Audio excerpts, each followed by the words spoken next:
Bon, on sait, ça fait longtemps, mais on est de retour. Pourquoi? Pour parler de notre Belgique qui nous a déçus face à la France. On va parler de ça tout de suite. Mais avant, générique. Ah oui, pour Ribéry qui va arriver devant Casillas. Vas-y mon petit. Il est dedans. Il est dedans. Le premier but de Ribéry. Bon, on est de retour et vous êtes de plus en plus sur la chaîne. On approche des 1000 abonnés. S'il vous plaît, on a besoin de vous. D'ailleurs, en parlant de Belgique-France, il y a un vlog qui sort cette semaine. On a pas mal de surprises pour vous. Donc, faut s'abonner, faut partager, faut faire savoir aux gens qu'on est là, qu'on existe. On compte sur vous. Bon, on va passer par le sommaire. Ça va être très rapide, hein, le sommaire. Hein, triste fin parce que on va commencer directement sur cette élimination en huitième de finale face à la France. D'un but à 0, but à la 85e, un but contre son camp Jan Vertonghen. Ensuite, on fera le bilan plus classique de la compétition et ensuite on parlera de la suite que ce soit pour le coach, pour certains joueurs qui sont sur la fin, qui ont déçu dans cette compétition, on verra. Malik, tu veux commencer sur le match contre la France? Tu veux? Je veux bien, je veux bien. Il peut y aller. Je veux bien, comme le dit Ayoub, on est de retour après de longs moments d'absence, mais on est là et on va rester, vous inquiétez pas. Donc, comme a dit Ayoub, n'hésitez pas à vous abonner, liker, commenter, surtout commenter, donner votre avis, c'est ce qu'on aime avoir de vous. Alors, sur ce match, sur la Belgique, pour donner un petit historique de la chaîne par rapport à la Belgique, à la sélection belge, aux attentes d'Ayoub et moi, aux attentes de cette compétition. Ayoub a cité la Belgique comme surprise. Faut dire qu'Ayoub, sur la plupart des dernières compétitions internationales, sur les surprises, il a été super chaud. On va pas se mentir, il avait dit l'Afrique du Sud, le Maroc en Coupe du Monde. Bref, il a été chaud. Là, il s'est loupé. Il s'est loupé malheureusement, mais on va dire que c'est le cas. On va dire que c'était parce que c'était la Belgique, mais le match de la Belgique face à la France, Ayoub, je suis désolé, c'était à vomir. C'était à vomir, comme j'ai entendu Philippe Albert, je crois qu'il avait été interviewé après le match, il dit, j'entends autour de moi qui nous dit, oh, il y a du positif, quel positif? J'ai pas regardé le match, je comprends plus rien au foot en fait. Non, c'était pas bon du tout, c'était faible, c'était mauvais ce qu'on a vu de la Belgique, surtout en deuxième période. Oui, il y a eu des petits flashs pendant le match, oui, il y a eu certaines séquences où la Belgique pouvait marquer, mais quand l'équipe adverse tire 19 fois au but, ne casse que 2 fois, comment toi qui a passé ce match à les attendre, à vouloir justement tuer en contre, à vouloir être efficace, parce que voilà, c'est ça les équipes qui veulent partir en transition en contre, attendre, accepter que l'autre équipe fasse le jeu et le ballon, ben faut tuer derrière. Mais au final, tu te que quoi? Tu tires 3 fois au but, tu cadres une fois, et il y a des moments pendant la seconde période, ils n'arrivaient pas à aligner 3 passes. On parle de la Belgique. On parle pas de... j'ai même pas envie de manquer de respect à des équipes sur cet Euro parce que les petites équipes, entre guillemets, qu'on a vues, elles ont été beaucoup plus joueurs que ce qu'on a vu de la Belgique face à la France. Donc non, moi j'ai été énormément déçu de la Belgique sur le match contre la France. Je sais pas si on aborde déjà la partie Euro. Non, je pense que tu veux aussi parler du match contre la France. Mais voilà, moi je m'attendais pas à grand chose de la Belgique sur cet Euro et même sur ce match. Je voyais la France gagner, même si la France n'a pas été non plus bonne du tout. C'était vraiment pas un match le plus exceptionnel à voir. Mais là, le niveau que la Belgique a montré dans ce huitième de finale d'Euro, une revanche, etc., 5 ans après, blabla, pour ça, non, c'est pas bon. Et même les choix de Tedesco sur ce match, je sais pas s'ils ont été les bons, que ce soit sur ces changements et sur sa compo de départ. Moi, Malik, je suis encore sous le choc de ce match face à l'équipe de France. Non, mais franchement, je pense que c'est une honte. On a beau être, parce que j'entends beaucoup nous dire, oui, mais on est la Belgique, on joue contre la France, c'est top 3 effectif au monde, ils sont champions du monde 2018, finalistes de la dernière Coupe du Monde, d'accord, mais à un moment, si tu veux, t'as peur de jouer contre l'équipe de France, ne mets pas les pieds sur le terrain et rentre à la maison et n'essaye pas alors, parce que si c'est pour montrer ça, autant rester à la maison, parce qu'honnêtement, ça a été honteux de A à Z. Je retiens que très peu de positifs sur le match contre l'équipe de France. J'ai l'impression déjà, dans l'attitude, les mecs, ils étaient contents d'être sur le terrain. Ils étaient déjà contents. Ils regardaient Mbappé. Même moi, je pense que si demain je le rencontre, il n'y aura pas autant d'admiration. Et je suis pas joueur professionnel. Non, mais les mecs, t'as l'impression que, oh, on est à l'Euro, et on va jouer contre Griezmann, tous ces mecs-là. Oh, les gars, vous êtes des joueurs de foot professionnels. Si c'est pour faire les fans, venez à notre place, faites les fans. Mais nous, on n'a pas eu la chance d'être à votre place. Donc faites votre boulot à un moment. Déjà dans l'attitude, mais c'était honteux. Tactiquement, techniquement. Si vraiment je veux faire vraiment le débrief du match en entier, je suis lâche qu'à demain. Parce que j'ai vu des choses, mais honteuses. Parce qu'on avait des doutes sur le plan défensif. Mais sur le plan défensif, hein. Mais défensivement, au milieu de terrain, offensivement, c'était nul. C'était mauvais de A à Z. J'ai vu très peu de positifs. Défensivement, les mecs, ils paniquaient. Au milieu de terrain, t'as rien construit. Alors ok, on va en parler de l'effectif. C'est plus la génération dorée. Mais à un moment, les excuses, c'est pour les perdants. Les gagnants, les mecs qui ont vraiment envie de gagner, ils trouvent des solutions. Puisque moi, dans cet Euro, j'ai vu des équipes comme la Roumanie. J'ai vu des équipes comme la Turquie. Il y en a plein, comme la Slovénie, comme la Slovaquie, qui ont pas des effectifs comme on a, mais produire beaucoup plus. Pourquoi? Parce qu'ils avaient envie de rendre fier leur pays et envie de créer quelque chose dans cette compétition. Nous, ça n'a pas été le cas. Nous, ça n'a pas été le cas. Nous, mais déjà, on va parler après du bilan, mais déjà dans les déclarations, hein, comme celle de Carrasco, on était juste content d'être là. Mais sur le match, pour revenir, j'ai vu des atrocités techniques. Tu joues contre l'équipe de France, ok, qui a chargé son milieu de terrain et la défense, mais de là à rien proposer du tout avec un double pivot Onana De Bruyne. Mais c'est nul, même en tant que coach, je pense que je ferais mieux. Et là, on parle, Tedesco, je pense qu'on va y revenir en long, en large et en travers. Mais sur les joueurs, moi, peut-être que je suis encore trop dans l'émotion, mais il y a des mecs que j'ai plus jamais envie de revoir avec ce maillot. Je vais commencer par le plus évident, mais Romelu Lukaku, tu te fous de la gueule de qui? Non, mais franchement, excusez-moi. Non, mais excusez-moi du vocabulaire, mais là, franchement, tu nous craches tu nous craches à la gueule. T'as rien à faire sur ce terrain avec cette attitude-là. Le mec, c'est un En-Nesyri numéro 2. Le mec pense mentalement que c'est un grand joueur, mais le mec, il est nul. Techniquement, dans l'attitude, le mec, il rate complètement une action, il regarde le joueur, donne-la-moi dans les pieds. Mais tu sais pas utiliser tes pieds. Ton seul atout, c'est ton atout physique. Tu t'es fait manger par Saliba. Et je veux bien entendre, oui, mais Saliba, Youp, c'est top 2, top 3 défenseur central au monde. Mais quel défenseur central aujourd'hui ne fait pas un grand match quand il joue face à Lukaku? Qui? Et t'es attaquant? Dans ma médiocre carrière, j'étais attaquant. Si le défenseur central gauche, il t'empêche de faire ce que tu veux, va vers celui qui est à droite, ou pas Mécano, qui peut se trouver face à n'importe qui. Mais là, dans les duels de la tête, t'as perdu. Techniquement, t'es un pivot, tu ne pivotes pas. Mais t'as déjà vu ça? Mais c'est horrible. Dans les appels de balle en profondeur, parce qu'on misait sur les contre-attaques, on sait qu'un attaquant doit faire un appel de 3/4, mais tu regardais ni le ballon, ni l'appel, ni l'espace, ni le gardien. Je sais pas ce que tu faisais. Et le pire, c'est qu'on a un coach qui n'a même pas ce qu'il faut dans le pantalon pour pouvoir te sortir. Mais ça, c'est honteux. Et sur les autres joueurs, Carrasco, ok, t'as fait un peu. Mais si pour toi, c'est déjà beau d'être là, casse-toi. Casse-toi. On veut pas. Les deux seuls qu'on a à applaudir, c'est Doku, parce que lui, quand on parle de ce qu'il y a dans le pantalon, lui, il en a, et lui, il voulait gagner, et lui, il voulait faire quelque chose, et lui, il voulait mettre la Belgique très haut dans l'échiquier européen et nous faire respecter. Sinon, le reste, Openda a un peu essayé, Onana, il faisait la toupie au milieu de terrain. Certes, il n'y avait pas d'opportunité, il n'y avait pas d'appel. Mais si c'est pour faire ça, vas-y, rends la chasuble et rentre chez toi. Kevin De Bruyne. Je sais pas pourquoi, hein, mais comme des fois j'ai l'impression qu'en France on est très très indulgent avec Griezmann, en Belgique, c'est la même chose avec un Kevin De Bruyne. Parce que si c'était d'autres qui avaient fait ce que De Bruyne a fait, et sur le match il a pas été dégueulasse, hein, mais le mec il a pas envie. Moi je regarde Manchester City, et peut-être qu'il y a pas Haaland, qu'il y a pas Silva, mais quand le mec il a envie, De Bruyne, on connaît, ça fait des années. Quand De Bruyne, il a envie, c'est l'un des meilleurs joueurs du monde, il peut changer un match à lui tout seul. Et là, il avait même pas envie d'être sur le terrain. Là, limite, j'ai l'impression qu'il était de trop. Bon, si je peux faire un coup franc, un truc. Le mec, il avait pas envie. Mais De Bruyne, hein, aussi grand que tu sois, aussi fort que tu sois, aussi gentil que tu sois dans tes déclarations, même quand tu dis un mot vulgaire, on en rigole. Casse-toi si t'as pas envie d'être là.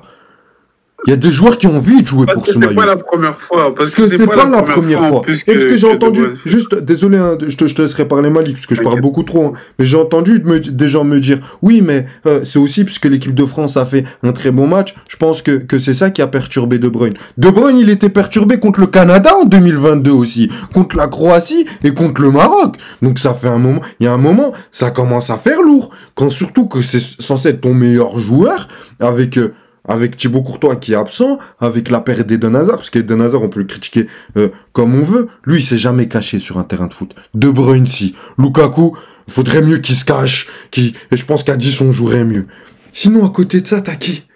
Un Castagne, le mec, il a dû se prendre les rafales d'Mbappé, de Théo Hernandez, de Tchouaméni, ou Rabiot qui montait de son côté.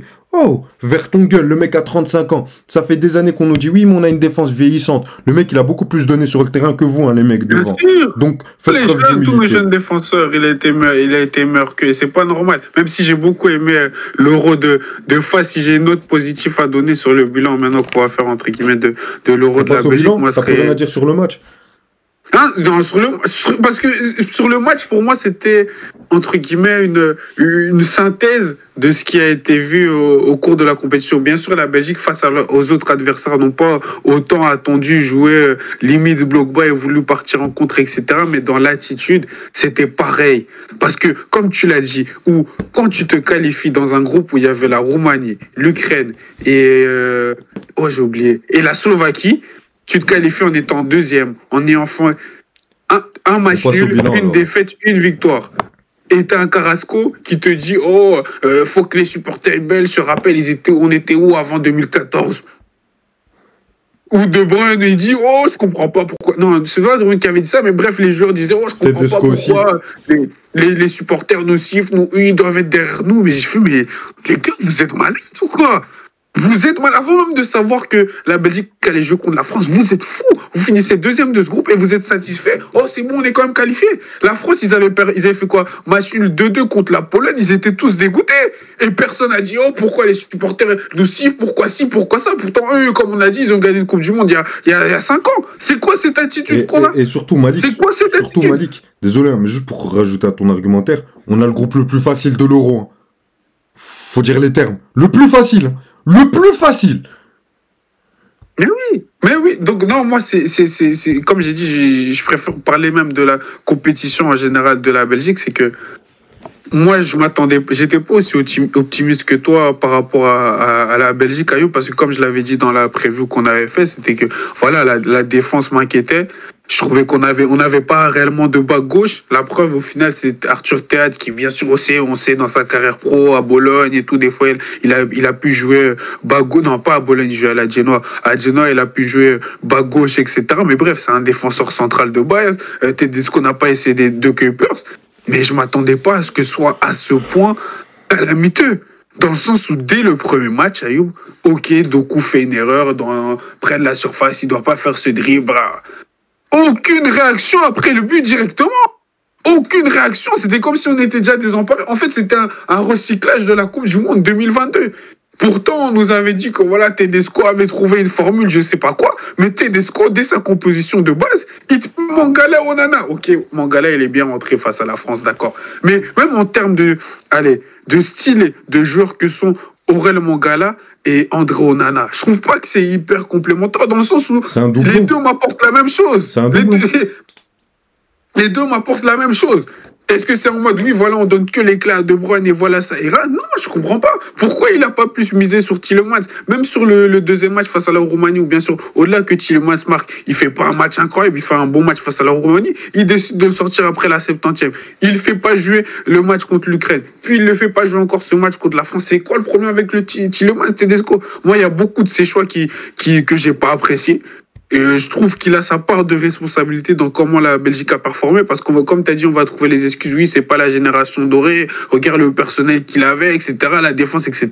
Mais il a pas mis les joueurs dans les meilleures conditions pour moi. La preuve, même sur la France, il veut nous tenter un coup de poker, il sort au penda de nulle part, avec un 4-4-2. Bref, le coach n'a pas aidé une équipe qui, avec des joueurs, avait des attitudes pas dignes d'une équipe qui veut aller loin dans un euro, ou d'équipe qui peut être représentée dans un euro, comme tu l'as dit, des équipes comme la Géorgie, Slovénie, la Slovaquie menait à 0 contre l'Angleterre jusqu'à la 96e. Ils étaient à ça d'aller chercher cette qualification. Ils sont sortis avec la étaient tête meilleures haute. que la Belgique. Toutes ces équipes étaient meilleures que la Belgique, et vous allez dire quoi? Ils avaient un meilleur personnel, meilleur effectif que nous? Non, cette équipe belge, c'est catastrophique ce qui a été fait sur cet euro, et ça fait 2 compétitions internationales d'affilée que ça va pas. Parce que je dis 2, mais même l'euro 2021, ok, on va nous dire qu'on est sorti contre l'Italie, il n'y a pas de quoi avoir honte, etc. Mais même le 8e de finale contre le Portugal, souvenez-vous très bien, c'était Thibaut Courtois qui nous avait fait passer, hein. C'est lui le meilleur joueur du match, hein. Donc non, la Belgique, c'est depuis 2018, Il n'y a rien. c'est que comme ça. Ça fait que descendre. Ça fait que descendre. Et Malik, et moi, je vais même rajouter, mais c'est parce qu'on parle de l'effectif de ces débats. Mais c'est quoi ces excuses? Regarde, on a un des meilleurs effectifs en Europe. Il y en a certains qui vont prendre pour un fou. Mais ok, tu prends l'Espagne, tu prends le chapeau 1. On est dans le chapeau 2. Mais même dans les chapeaux 3, 4, t'as des équipes qui ont mieux joué que nous. Et ces équipes-là, ils rêveraient d'avoir un effectif comme le nôtre. Parce qu'ok, on rabaisse notre effectif. Mais les mecs, ils jouent en Ligue 1, ils jouent en D1 belge, ils jouent en Première Ligue. Au milieu de terrain, on a Yuri Tillmans. Et on a Onana qui joue à Everton. On a Kevin De Bruyne qui est un des meilleurs joueurs du monde. Lukaku à l'AS Roma qui est censé être un 9 de référence. Openda Leipzig qui t'a marqué 24 buts. On n'oublie pas les 6 mois de Doku à Manchester City. Trossard, les 6 derniers mois qui te fait Arsenal où il te remplace Martinelli. Oh, qui a ça? À part bien sûr la France, l'Angleterre est vraiment le haut du chapeau. Ok, on fait plus partie de ceux-là. Mais c'est pour ça que maintenant on doit accepter d'être n'importe qui. Et sur Tedesco, hein. Mais honnêtement, le mec il a eu 1 an et demi pour ça. 1 an et demi pour ça? Mais dans les choix. Mais le mec, il est pas sûr de lui. Le mec, je vais dire un truc. Il a pas de coronesse pour faire ses choix. Non, mais je suis sûr. Hein. Après, c'est mon intuition à moi, c'est mon avis. Il a pas de coronesse pour faire ses choix. Sinon, je pense qu'on aurait un meilleur Tedesco. Déjà. C'est-à-dire que dans le management, il est pas capable d'appliquer ses choix. Et ça, c'est grave. Très grave. Il maximise pas ses joueurs et il a toujours pas trouvé de formule Tedesco. Parce qu'un Deschamps, même si là il est un peu perdu, moi c'est quelqu'un que j'aime pas son football, etc. Après on respecte, c'est un autre débat. Mais un Deschamps, tu sais à quoi t'attendre. Tedesco, je sais pas à quoi m'attendre. Au début c'était un 4-4-2, ça fonctionne moins, on repasse. Oh, Luke Bakio il était bon, Bakayoko c'est intéressant, les deux ils partent. Trossard il a apporté quelque chose, les deux ils partent. On fait rentrer De Ketelaere qui a pas joué 1 minute à la fin. De Ketelaere, j'ai oublié qu'il était dans les 23. Perdu. Juste pour rajouter sur ça avant que tu continues. Excuse-moi de te couper. C'est que moi, là où ça m'a choqué, le match face à l'Ukraine. La Belgique, effective, tout ce que vous voulez, on est meilleur que l'Ukraine, on doit gagner ce match pour être premier du groupe, parce qu'en plus, la Slovaquie et la Roumanie avaient fait match, donc la Belgique allait être première du groupe, et du coup, après, ils allaient jouer contre les Pays-Bas, donc je suis même pas sûr qu'on aurait battu les Pays-Bas vu comment on jouait. Non, vraiment pas. Mais, avant le match contre l'Ukraine, juste parce que 1 heure avant, à l'annonce des compos, l'Ukraine a joué dans un système qu'ils ont pas joué depuis le début de l'Euro et depuis les qualifications, ils ont décidé de jouer à 5-3-2 avec 2 attaquants. Dans la presse, l'interview, on est énormément surpris qu'ils jouent comme ça, on n'a pas préparé ça, même si c'est vrai qu'ils n'étaient pas obligés de le dire en interview, déjà de 1 de base, et de 2, quoi? Et quoi? T'es la Belgique? Tu joues pas contre je sais pas, on rappelle la situation politique de l'Ukraine, où les gens l'ont encore en mémoire.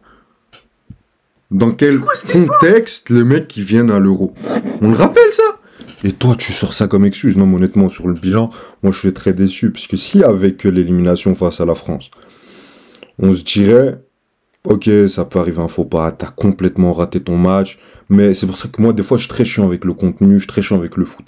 Mais pourquoi? Parce que si maintenant, imaginons, on avait une Belgique qui, comme dans mes attentes, avait fait une très bonne phase de poule, avec au moins deux victoires affirmées, où t'es au-dessus des équipes. Après, soit un troisième match, soit un faux pas qui peut arriver, mais qu'on avait une continuité dans le jeu. Et qu'après, contre la France, tu te foires complètement. Ça peut arriver, c'est le football. Ça peut arriver, imaginons. Maintenant, on arriverait, voilà, on fait les bilans, même si c'est pas encore la fin de la compétition, on fait les bilans de notre sélection. On se dirait, regarde, on a un sélectionneur qui est passé de ça à ça. Donc, ça avance. On sait que pour la prochaine fois, il y a ça, ça a amélioré, et là, on pourra aller plus loin. Mais là, j'ai rien. Là, j'ai rien. Je sais pas. Maintenant, il y aura un rassemblement en septembre. Il y aura une Ligue des Nations. On va jouer face à une sélection comme la France. Il y a aussi l'Italie. Deux grosses sélections. Ok, sur le papier. Il y a aussi Israël. Mais la France, c'est surtout grosse sélection qui va nous sortir. Et l'Italie, ils devront se relever aussi de cet échec. Mais moi, je sais pas ce qu'on va faire, ce qu'on va donner. Je m'en fous qu'on gagne la Ligue des Nations ou pas. C'est pas le principal. Mais je sais pas vers où on va. Je sais pas c'est quoi l'objectif pour... Tout ce qu'on nous dit, c'est qu'il n'y a plus la génération dorée. Bah, on arrête. On ferme la sélection. C'est ça, on arrête tout. En plus, t'avais une chance en or, parce que t'as des supporters qui t'ont sifflé, parce que t'as été médiocre dans l'attitude et dans le football. Alors que t'avais une chance en or, parce que contrairement aux autres années, t'avais pas de pression. C'est vrai ou pas? C'est ça. T'avais des grandes attentes vis-à-vis de la Belgique? C'est la première année, on se dit, s'ils font demi-finale, c'est une surprise. Ok? T'avais un groupe à ta portée, et tu t'as perdu un match, et t'as fait match nul dans un dernier match où tu aurais pu être éliminé. Ou être dans les meilleurs troisièmes. C'est honteux. Et en plus, dernier match contre la France, où nous, on t'en voudra jamais de perdre contre la France, qui est peut-être la meilleure sélection au monde au vu de l'effectif, t'as rien proposé. C'est ça qui nous dérange. C'est que nous on était là, maintenant on parle, bien sûr, on analyse et tout. Nous maintenant on est supporters de l'équipe nationale belge.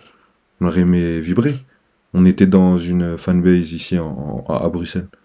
T'as vibré sur quoi? Sur les récupérations quand Koen Castel se levait pour récupérer une balle trop haute? C'est ça? C'est ça que vous nous avez fait vibrer? C'est pour ça que vous jouez au foot? Pour faire kiffer votre peuple de cette manière-là? Il y aura beaucoup de choses à changer. Justement, on va en parler dans la suite. Tout de suite. Ah. Non, sur la suite, pour moi, c'est très clair. On va dire oui. Comment on appelait ça? Ouais, sur le moment, quand tu réagis sur le moment, c'est quoi la phrase qu'on aime bien utiliser? Bref, j'ai oublié Comment? La culture de l'instant? Voilà. On va dire que je suis dans la culture de l'instant, blabla, mais je suis désolé, comme Ayoub l'a bien dit. Tedesco, ça va faire un an et demi qu'il a pris la sélection belge. On a énormément critiqué Roberto Martinez pour sa dernière échéance avec la Belgique. Aujourd'hui, il est encore avec le Portugal en étant passé, bien sûr, très difficilement. Mais au moins, voilà, il y a eu des qualifications assez convaincantes de sa part. Donnons-lui ce crédit-là. Il y a quand même une demi-finale, même si c'était avec la génération dorée de la Belgique. Et Tedesco, il y avait une opportunité parce que je trouve qu'avec cette équipe de Belgique, c'était OK, la génération de repart, mais il y a une nouvelle génération qui vient. Et c'est l'heure justement de maximiser ces joueurs, pourquoi pas essayer de les faire progresser, même si faire progresser des gens en sélection, c'est difficile parce que voilà, tu les as pas toute l'année, etc. Et sur sa première compétition, parce que sur les matchs de qualification, c'était pas trop mauvais. Même sur les matchs amicaux, par exemple, contre l'Angleterre, c'était l'un des meilleurs matchs de l'Angleterre, mais aussi de la Belgique. C'était un 2-2, tout le monde s'en rappelle, c'était récent. Mais sur ta première compétition, clairement, t'as manqué de sérénité, t'as manqué de confiance en toi, de confiance en tes choix. Tu te disputes avec l'un des meilleurs joueurs de la sélection, à savoir Thibaut Courtois. D'accord, on passe à côté, mais voilà, c'est le gardien. On peut espérer de passer à côté, même si Thibaut Courtois, c'est le genre de gardien qui peut te faire gagner des matchs, qui peut te faire basculer des matchs tellement il est fort. Mais dans tes choix, t'as pas été confiant. Dans tes choix, tu t'hésitais. T'entends que même dans les petits trucs, en fait, même dans les petits trucs, j'ai senti aucune sérénité de la part de Tedesco. Dans le sens où, je crois, au premier match, il chante l'hymne national de la Belgique, la Brabançonne. Le deuxième match, il chante pas, genre.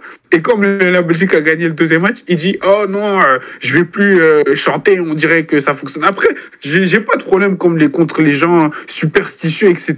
Mais en tout cas, moi, même, je suis pas à ce niveau, mais si j'entends un coach qui parle comme ça m'inspire pas énormément de confiance en son effectif, en ce qu'il fait, ce qu'il a travaillé depuis 1 an et demi avec la sélection. Donc non, pour moi, oui, on va me dire peut-être c'est trop peu de temps pour un sélectionneur, etc. Mais les sélectionneurs ne durent pas énormément, les coachs ne durent pas dans le foot actuel, mais les sélectionneurs encore moins.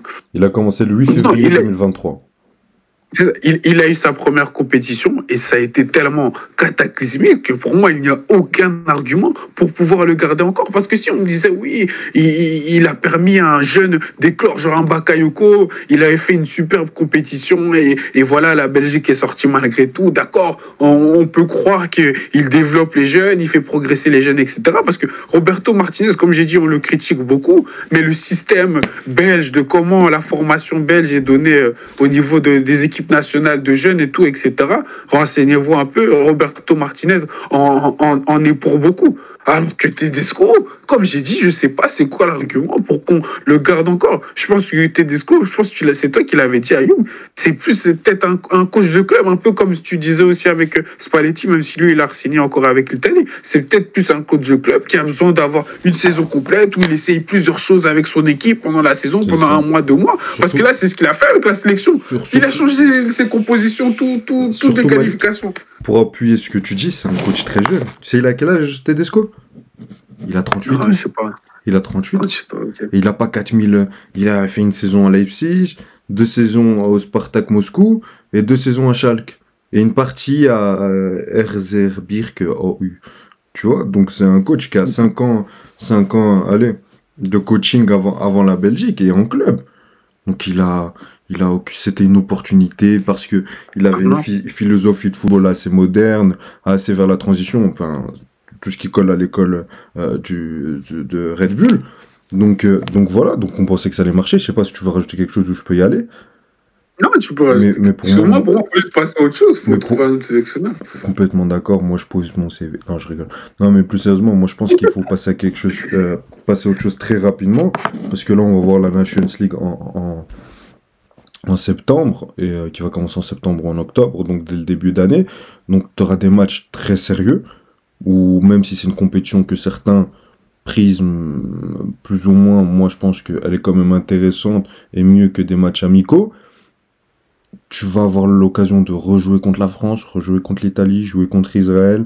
Donc, tu as un effectif que tu peux faire progresser dans ces matchs-là. Tu peux tenter des choses dans ces matchs-là, mais malgré que ce soit une compétition, et avancer, puisque maintenant, tu as 2 ans avant une Coupe du Monde. Et moi, on pourra me dire ce qu'on veut.